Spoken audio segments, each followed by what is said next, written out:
So Formula 1 finally returns in 2021 after its almost 4-month hiatus from December to March, and what an opener it was. What a fantastic way to start off the new season, and with that, welcome to my thoughts on the 2021 Bahrain Grand Prix. So let's begin, why don't we? And originally I was going to go in chronological order, but you know what, I just want to talk about the main controversy of the weekend, to put it lightly, and that is of course track limits. Yay! Turn bloody 4. I just don't get the FIA's obsession with making everything confusing just for the sake of being confusing, as if you don't know, throughout the weekend, the rule as to whether or not you could go wide or not out of the exit of turn 4 has constantly been going back and forth multiple times, and I just don't understand why there isn't a definitive answer. Why doesn't the rule book just keep it nice and simple and say, if you go wide out of turn 4, you're getting a warning or penalty because you're literally not on the track,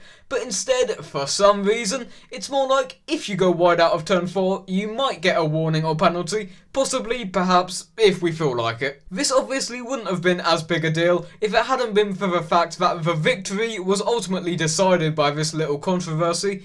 But in my opinion, that was a completely illegitimate overtake from Max Verstappen. Hamilton defended it beautifully, and I think it was completely fair game. But anyway, more on that ending later, and now that I've finished that little rant, let's go chronologically, starting with good old qualifying, the first of the year. And the highlight for me, at least for the first half of qualifying, was of course Yuki Tsunoda and all his brilliance throughout the session, up in P2 throughout the entirety of Q1 in the AlphaTauri, before slightly dropping away later on in the session. I've come to really like Tsunoda. He seems like such a nice and honest guy off the track, but of course as relentless and fierce as ever on the track, and especially as a fellow short person, I like him a lot, as does pretty much everyone. I mean, it's not exactly an unpopular opinion I'm throwing out here, but regardless, good job Tsunoda. It's a shame that the rest of quali didn't quite go the way he hoped. And then of course the other big talking point from qualifying was the man himself, Max Verstappen, his 4th pole in Formula 1, first back-to-back,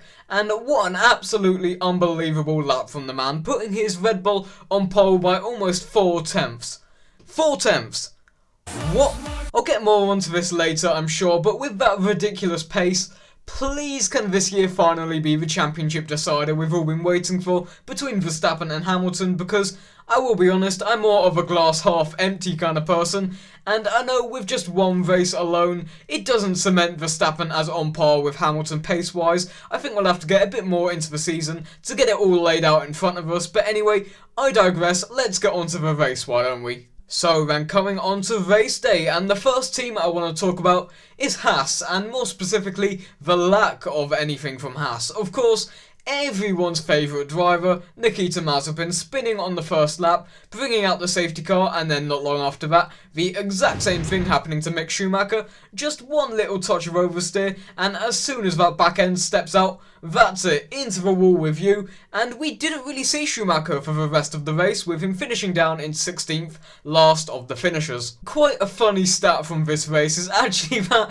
Mazepin has driven more formation laps than he has race laps in Formula 1, which is the ultimate F of the weekend, it has to be said, of course as a result of Perez in his Red Bull having mechanical problems on the first formation lap, and with him starting in the pit lane, making for an absolutely incredible recovery drive in that race, with driver of the day definitely being deserved in my opinion. Anyway, throughout the first half of the race, we got to see some pretty fantastic midfield battles, firstly with Norris and Leclerc, which was absolutely amazing to see. I mean, imagine telling someone from just 2 years ago in 2019 that Ferrari would be fighting long battles with McLaren in 2021, although to be fair, I think it would be more of a shock if they were to see last year's car, because it's definitely been an improvement over that pain from last year. But anyway, I think the highlight midfield battle throughout the race would have to have been the three-way battle between Vettel, Alonso and Sainz, from turn 1 up until the exit of turn 4.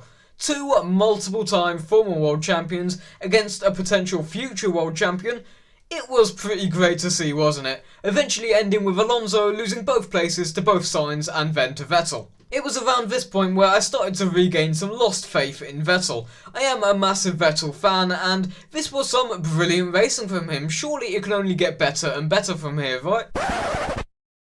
They ask you how you are, you just have to say that you're fine when you're not really fine, but you just can't. Yeah, then lap 44 happened. That wasn't the smartest move from Vettel, especially since he blamed Ocon for changing line when he couldn't have been going more straight. And to be fair, he did apologise after, but man, that was something I did not want to see. But needless to say, that lock up straight into the Alpine of Esteban Ocon, and this whole race has pretty much been absolutely terrible for Vettel. Qualified 18th, started 20th, and finished 15th, second to last of the finishers. Definitely a race he'll want to forget. Anyway, on the flip side, we did have some pretty notable drives. Of course, the aforementioned Yuki Tsunoda with some incredible moves to finish up in the points on debut in P9. Also, Lando Norris up in P4, incredibly consistent and pretty much a perfect drive from him, despite the fact we didn't really see him towards the latter half of the race, to be fair. And then of course, Sergio Perez, starting from the pit lane a long way behind the rest of the field on that first lap, coming home to finish in P5, so fingers crossed this so-called second driver curse at Red Bull will finally be lifted, but I suppose only time will tell, and I still stand by the fact that Perez will probably win a race this year. I mean, a man can dream. But anyway, let's go on to that final 10 laps. Verstappen's chase on Hamilton towards the end of the race was so incredible to see, even forcing Hamilton into some quite uncharacteristic mistakes as well. But seeing that delta between Lewis and Max slowly diminishing on that final charge was just excitement on another level, and as I said earlier, please can we get more of this year?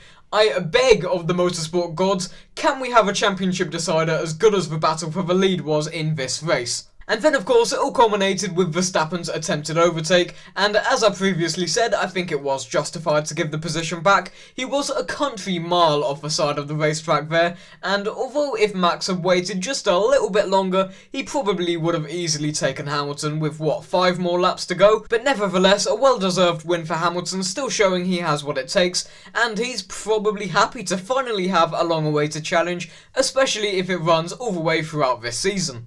So I think I've covered all the major talking points from the 2021 Bahrain Grand Prix. I'm sure I did leave something out though, so if you want to know my opinion on that, please let me know in the comment section below.